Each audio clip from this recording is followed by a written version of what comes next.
Go, gentlemen, I want to get right into it because we have two teams to discuss over the next couple of segments, and they are heavy hitter teams. We're going to start with the Buffalo Bills. Now, Danny, you know the Bills fell a little short of making their Super Bowl run.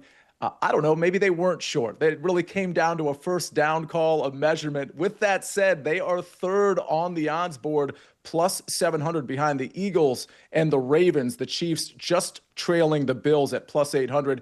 Danny, is this a deserved spot, and is this the year for Buffalo?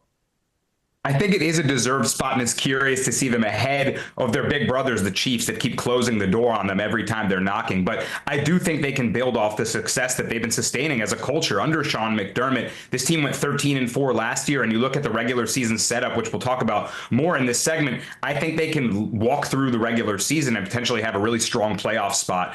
It all comes down to what they do in that postseason, Sia, but I think this team can build on their success. They have a lot of the same pieces that led them to a super efficient season last year. And I see them being strong. I think a top three team absolutely this year. So they'll be in it once more.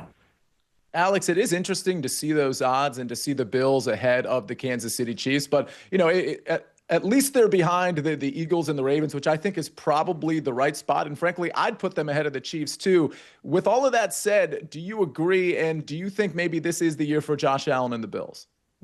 I mostly agree. I think they are a very good football team. They also benefit from playing in a soft division.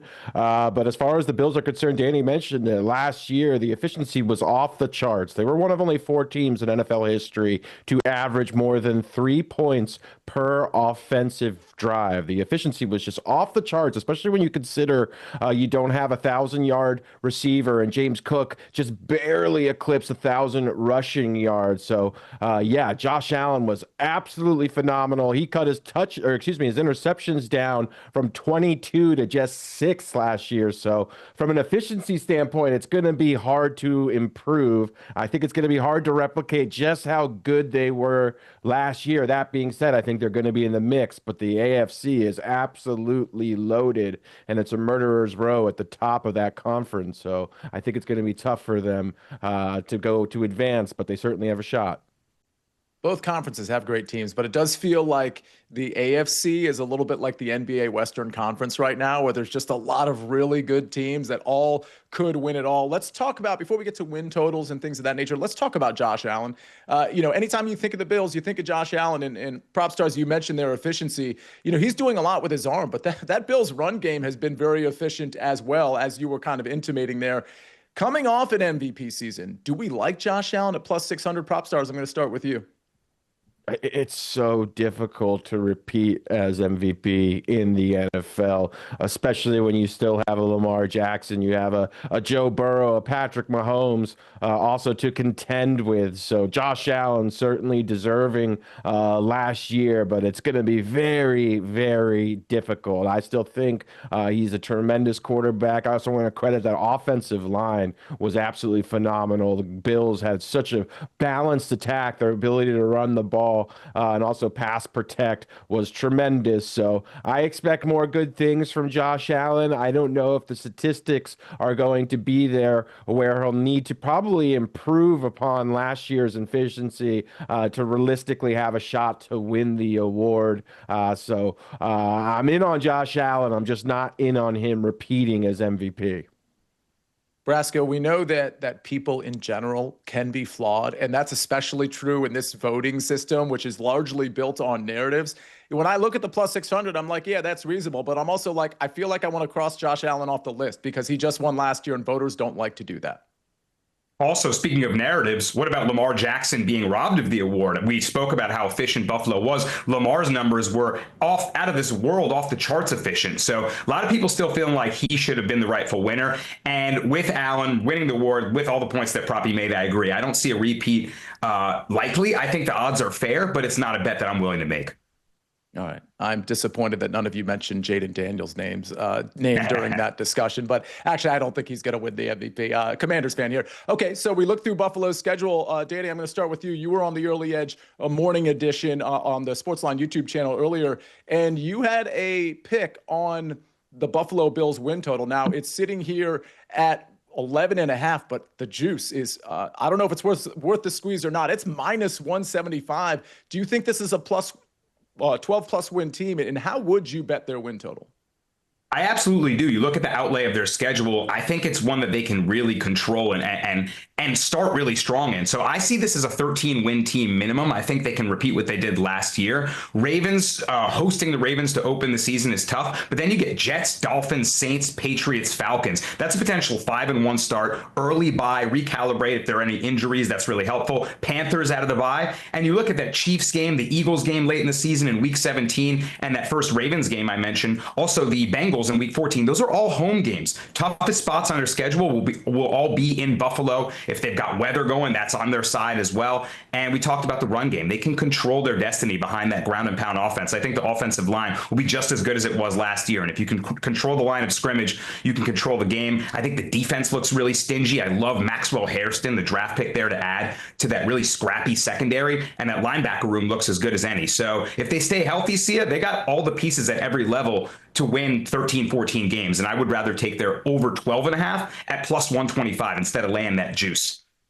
PropStarz, are you playing this one way or the other? I'm staying away from the win total. While I'm not fading them per se, it's very hard to win 13 games in the NFL. The Bills stayed incredibly healthy last year. I think pretty much everything broke right for them. We know how much parity there is. I just think so much has to go right to win 13 games in the NFL, even playing in that division. So personally, I'm not going to fade them. I'm not going to take the juice at 11.5. I do lean over on that, but yeah, it's just so difficult to win 13 games. I think I would need a better price point. All right, let's talk about something you do like. Let's go to favorite player prop relating to the Buffalo Bills, of course.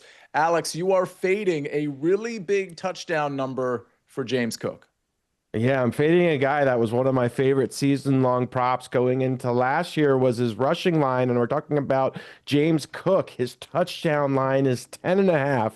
To his credit, he scored 16 touchdowns last year, but previous to that, he had 2 rushing touchdowns and then 2 rushing touchdowns in his rookie and sophomore season. So if we're looking at an outlier here, it's that 16 touchdown total. I just think this Bills offense, while they can be very good, I still think it's more likely than not that they regress. I don't think they're going to once again be the 4th most efficient offense in NFL history. I also think Josh Allen, being the excellent runner he is, he scored 12 rushing touchdowns last year. He's a threat to also siphon some of those rushing touchdowns. You have Ray Davis, who's a bigger running back as well. James Cook, while he's very good, he doesn't profile as a guy that really gets a lot of goal line touches. He was hyper efficient, ran behind a tremendous line last season, but 11 rushing touchdowns is very difficult, and he's not a big back either. So I just think this is a huge number for James Cook, who I'm very bullish on. But again, 11 rushing touchdowns when he's not a real goal line option. This was such an easy fade for me. This is one of my favorite season-long props. Yeah, they're not afraid to give it to other running backs, whether it's on the goal line or in other critical situations. Like, for example, when there was a critical situation against the Kansas City Chiefs before that bungled measurement, they didn't have James Cook on the field for some reason. But I digress with all Bills fans out there. Danny Brasco, talk to me about a favorite player prop for the Bills.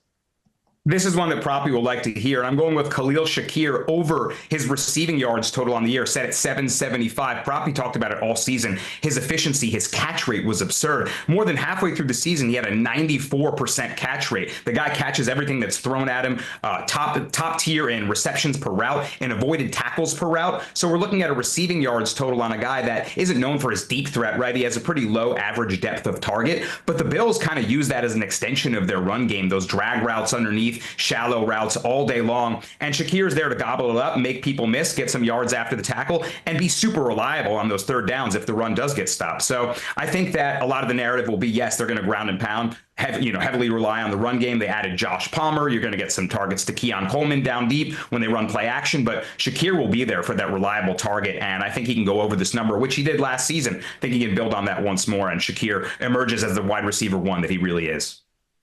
PropStarz, I have a feeling we'll be looking at Shakir during the prop show, or at least you will be during the prop show, especially when it comes to receptions and things of that nature. Maybe the market won't catch up to what Danny is talking about, both from a yardage and reception standpoint early in the season.